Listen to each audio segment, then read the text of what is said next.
ವಿರಾಮದ ನಂತರ ತಮಗೆಲ್ಲ ಕಲಾಕ್ಷೇತ್ರಕ್ಕೆ ಸ್ವಾಗತ.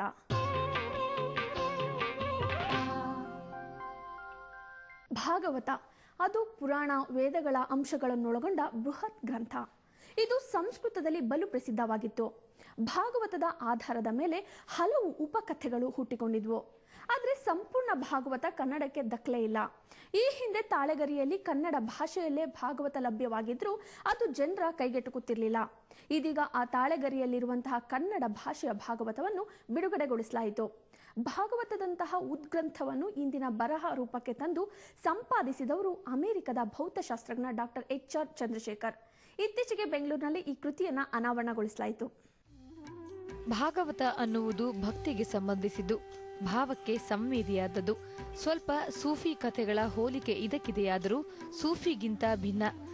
ಆದರೆ ಗಾಢತೆ ಪರವಶ್ಯತೆಯಲ್ಲಿ ಮಿಗಿಲು ಅನುಭವ ನೀಡುತ್ತದೆ ಭಾಗವತ. ಸಂಸ್ಕೃತದಲ್ಲಿ ಈ ಭಾಗವತ ಬಲು ಜನಪ್ರಿಯ. ಪುರಾಣಗಳು ಪ್ರಸಿದ್ಧವಾದದ್ದೇ ಈ ಭಾಗವತದಿಂದ. ಲಿಖಿತಕ್ಕಿಂತಲೂ ಮೌಖಿಕವಾಗಿ ಪುರಾಣದ ಕತೆ ಉಪಕಥೆಗಳಿಗಿಂತ ಸಾಮಾನ್ಯ ಜನರವರೆಗೆ ತಲುಪಿದೆ ಭಾಗವತ.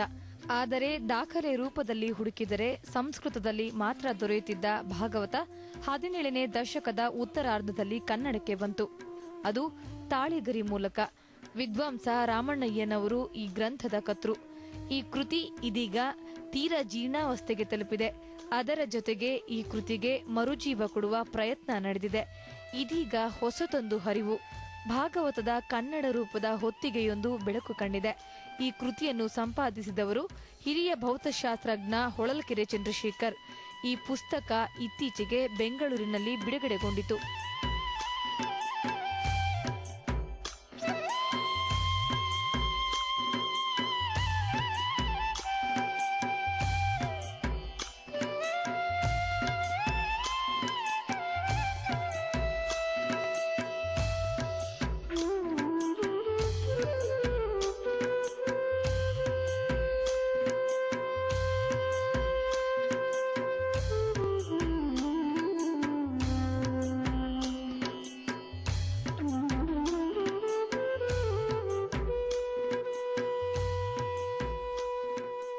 ಉದ್ಘಾಟನೆಯ ಬಳಿಕ ಕೃತಿಯ ಬಗೆಗೆ ಮಾತನಾಡಿದವರು ಹಿರಿಯ ವಿದ್ವಾಂಸ ಡಾಕ್ಟರ್ HN ಮುರಳೀಧರ. ಅವರು ಕೃತಿಯ ಬಗೆಗೆ ಮಾತನಾಡುತ್ತಾ ಭಾಗವತದ ಅನನ್ಯತೆಯನ್ನು ವಿವರಿಸಿದರು. ಭಕ್ತಿಯ ಹಲವು ಹೊಳಹುಗಳನ್ನು ಬಿತ್ತರಿಸುವ ಭಾಗವತ ಇತ್ತೀಚೆಗೆ ಮೂಲೆಗುಂಪಾಗುತ್ತಿರುವುದಕ್ಕೆ ವಿಷಾದ ವ್ಯಕ್ತಪಡಿಸಿದರು. ಭಾಗವತ ನಮ್ಮ ಪುರಾಣದ ಮೂಲಕ ನಮ್ಮ ಸಂಸ್ಕೃತಿಯನ್ನು, ಮಾದರಿ ಪುರುಷರನ್ನು ಸರಳವಾಗಿ ವಿವರಿಸುತ್ತಾ ಹೋಗುತ್ತದೆ. ಇದು ಸರಳ ಭಾಷೆಯಲ್ಲಿ ಕಥೆಯ ರೂಪದಲ್ಲಿ ಸಾಮಾನ್ಯರಿಗೂ ಅರ್ಥವಾಗುವಂತಿರುತ್ತದೆ. ಎಳವೆಯಲ್ಲಿ ಮಕ್ಕಳಿಗೆ ಈ ವಿಚಾರ ತಿಳಿಸುವುದು ಅತ್ಯವಶ್ಯಕ. ಕೆಲ ದುಷ್ಟ ಶಕ್ತಿಗಳ ಷಡ್ಯಂತ್ರದಿಂದ ಅವು ಪಠ್ಯ ಪುಸ್ತಕದಿಂದ ಭಾಗವತವನ್ನು ಬಲವಂತದಿಂದ ಕಿತ್ತು ಹಾಕಲಾಯಿತು ಎಂದು ಆಕ್ರೋಶ ವ್ಯಕ್ತಪಡಿಸಿದರು ಡಾಕ್ಟರ್ ಮುರಳೀಧರ್. ನಮ್ಮ ಪಠ್ಯ ಪುಸ್ತಕಗಳಿಂದ ತೆಗೆದ ಮಹಾ ತಜ್ಞರು, ಅವರಿಗೆ ಏನು ಮಾಡಿದ್ರು ಸಾಲದು ಅಂಥ ಮಹನೀಯರವರು. ಅವರು ರಾಮಾಯಣ ಭಾರತವನ್ನು ತೆಗೆದವರನ್ನು ಭಾಗವತ ಹಾಕ್ತಾರೆ. ಕನಸಿನೊಳಗೂ ಕೂಡ ಸಾಧ್ಯವಿಲ್ಲ.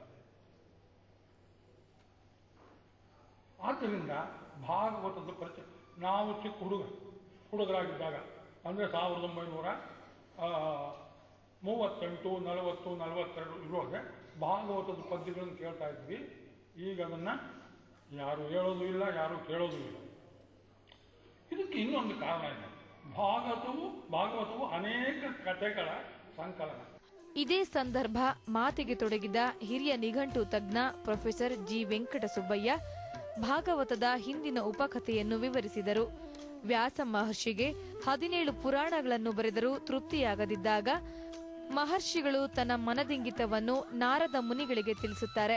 ಇದಕ್ಕೆ ನಾರದರು ಭಾಗವತವನ್ನು ಬರೆಯಲು ವ್ಯಾಸರಿಗೆ ಸೂಚಿಸಿ ಅದರಿಂದ ಮಾನಸಿಕ ಸಂತೃಪ್ತಿ ಸಿಗುತ್ತದೆ ಎಂದು ಉಪದೇಶಿಸುತ್ತಾರೆ. ಹಾಗೆ ಹುಟ್ಟಿಕೊಂಡದ್ದು ಭಾಗವತ. ಇದು ಆ ಉಪಕಥೆ ಬಳಿಕ ಮಾತು ಮುಂದುವರಿಸಿದ ಪ್ರೊಫೆಸರ್ ವೆಂಕಟಸುಬ್ಬಯ್ಯ, ರೂಪಕದ ಮೂಲಕವೇ ಭಾಗವತವನ್ನು ಅರ್ಥೈಸಬೇಕು, ಇಲ್ಲವಾದರೆ ಅದು ಭ್ರಮೆ ಎನಿಸುವ ಅಪಾಯವಿದೆ ಎಂದು ವಿವರಿಸಿದರು. ಇದನ್ನ ಚಿತ್ರ ಮಾಡಿದವರು ಹೀಗೆ ಅರ್ಥ ಹೇಗೆ ಮಾಡ್ಕೊಳ್ಬೇಕು ಅಂತಕ್ಕೆ ಒಂದು ಉಪಾಯ ಹುಡುಕಿದ್ದಾರೆ. ಇದರ ಹಿಂದೆ ಎಲ್ಲ ರೂಪಕಗಳಿವೆ. ಆ ರೂಪಕ ಮೂಲಕವಾಗಿ ಭಾಗವತದ ಅರ್ಥ ಮಾಡಿಕೊಂಡ್ರೆ ಸತ್ಯ ಕಾಣುತ್ತೆ. ಕೃಷ್ಣನನ್ನು ಅವತಾರ ಮಾಡಿದ್ದು ಹುಟ್ಟುತ್ತಾನೆ ಅವನು ಸಂಪೂರ್ಣ ವ್ಯಕ್ತಿತ್ವವನ್ನು ಸಂಪಾದನೆ ಮಾಡಿಕೊಂಡ ವ್ಯಕ್ತಿಯಾಗಿ ಅವನು ಅವತಾರ ಮಾಡಿದ. ಆದ್ದರಿಂದ ಏನು ಮಹಾಭಾಗವತದಲ್ಲಿ ಕಾಣತಕ್ಕ ಯಾವ ಅದ್ಭುತವಾದ ಪ್ರಸಂಗಗಳಿದೆಯೋ, ಪವಾಡಗಳಂತ ಕಂಡುಬರುತ್ತೋ, ಅವೆಲ್ಲ ವ್ಯಕ್ತಿ ಪರಮಾತ್ಮನಿಗೆ ಮಾತ್ರ ಸಾಧ್ಯವಾದದ್ದು. ಆ ದೃಷ್ಟಿಯಿಂದ ಹೀಗೆ ಅಂತ ಅದನ್ನು ತಿಳ್ಕೊಳ್ಬೇಕು. ಇಲ್ಲದೆ ಹೋದರೆ ಇವೆಲ್ಲವೂ ಭ್ರಮೆಯಾಗಿ ಕಂಡುಬರುತ್ತೆ. ಗ್ರಂಥದ ಸಂಪಾದಕ ಪ್ರೊಫೆಸರ್ ಹೊಳಲ್ಕೆರೆ ಚಂದ್ರಶೇಖರ್ ಒಬ್ಬ ಭೌತವಿಜ್ಞಾನಿ. ಅಮೆರಿಕ, ಜರ್ಮನಿ ಮೊದಲಾದ ರಾಷ್ಟ್ರಗಳಲ್ಲಿ ಭೌತಶಾಸ್ತ್ರದಲ್ಲಿ ಬಹುದೊಡ್ಡ ಹೆಸರು ಮಾಡಿದವರು ಚಂದ್ರಶೇಖರ್. ಸದ್ಯಕ್ಕೆ ಅಮೆರಿಕದ ಮಿಸೂರಿಯ ಯುಎಸ್ ವಿಶ್ವವಿದ್ಯಾಲಯದಲ್ಲಿ ಪ್ರಾಧ್ಯಾಪಕರಾಗಿದ್ದಾರೆ. ಅವರು ಸಮಾರಂಭದಲ್ಲಿ ಕೃತಿಯ ಬಗೆಗೆ, ಸಂಪಾದನೆಯ ಸವಾಲುಗಳ ಬಗೆಗೆ ಮಾತನಾಡಿದರು. ನಮ್ಮ ಪುರಾತನ ಸಾಹಿತ್ಯ ಸಂಸ್ಕೃತಿಯನ್ನು ಉಳಿಸಿಕೊಂಡು ಬರುವಂತಹ ಈ ಸಂಪಾದನೆ ಗ್ರಂಥವನ್ನು 2 ಸಂಪುಟಗಳಲ್ಲಿ ಸುಂದರವಾಗಿ ಸಮಗ್ರವೂ ಪರಿಷ್ಕೃತವೂ ಆಗಿ ಇದನ್ನು ಪ್ರಕಟಿಸುವುದರಲ್ಲಿ ಅನೇಕ ಮಂದಿ ಅನೇಕ ವಿಧದಲ್ಲಿ ಬಹಳ ಪರಿಶ್ರಮ ಪಟ್ಟಿದ್ದಾರೆ. ಅವರೆಲ್ಲರಿಗೂ ನಾನು ಚಿರುಮುಡಿಯಾಗಿದೆ. ಇದೇ ವೇಳೆ ಕೃತಿಯಲ್ಲಿನ ಸಾಲುಗಳನ್ನು ಅರ್ಥವತ್ತಾಗಿ ಹಾಡಿದರು ಹೊಳಲ್ಕೆರೆ.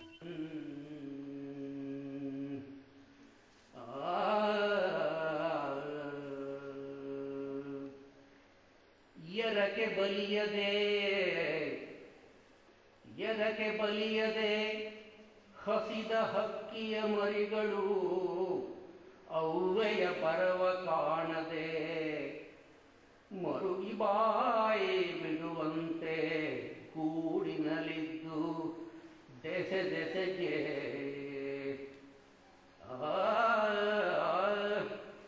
ಭರತರೆಡೆಗರು ಹಸಿದು ತಾಯನ್ನಿರುತ್ತನೆ ವಂಗದಲ್ಲಿ ಕರುಣಾಕರನೇ ನಿನ್ನನು ಕಾಣಲು ಎಳಸಿತ್ತು ಎನ್ನ ಮನವೆಂದ.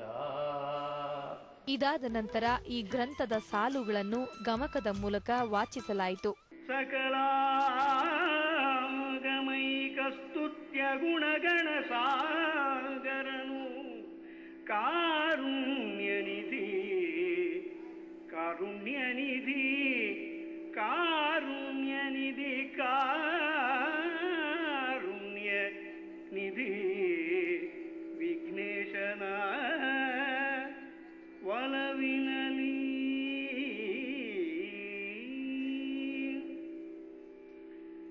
ಅಭಯವರದ ಜಪಾಕ್ಷಮಾಲಾ ನಿಭೃತೆ ಪುಸ್ತಕಹಸ್ತೆ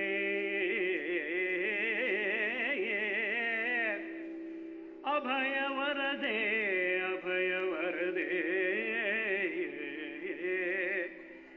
ಅಭಯವರದೆ ಜಪಾಕ್ಷಮಾಲಾ ನಿಭೃತೆ. ಒಟ್ಟಾರೆ ಒಂದು ಸಾಂಸ್ಕೃತಿಕ ಐತಿಹಾಸಿಕ ಹಿನ್ನೆಲೆಯಿಂದ ಗಮನಿಸಿದರೆ ಈ ಗ್ರಂಥ ರಚನೆ ಒಂದು ಮೈಲುಗಲ್ಲು ಅನ್ನಬಹುದು. ಜಾಗತೀಕರಣದ ಅಲೆಯಲ್ಲಿ ಭಾರತೀಯತೆಯ ಅಳಿವು ಉಳಿವಿನ ಪ್ರಶ್ನೆ ಬಂದಾಗ ಇಂತಹ ಪ್ರಯೋಗಶೀಲ ಗ್ರಂಥಗಳು ಮಹತ್ವ ಪಡೆದುಕೊಳ್ಳುತ್ತವೆ. ಈ ರೀತಿ ಮಹಾನ್ ಗ್ರಂಥಗಳ, ಪುರಾಣಗಳ ಪುನರ್ ಸೃಷ್ಟಿ ಇಂದಿನ ಅವಶ್ಯಕತೆ.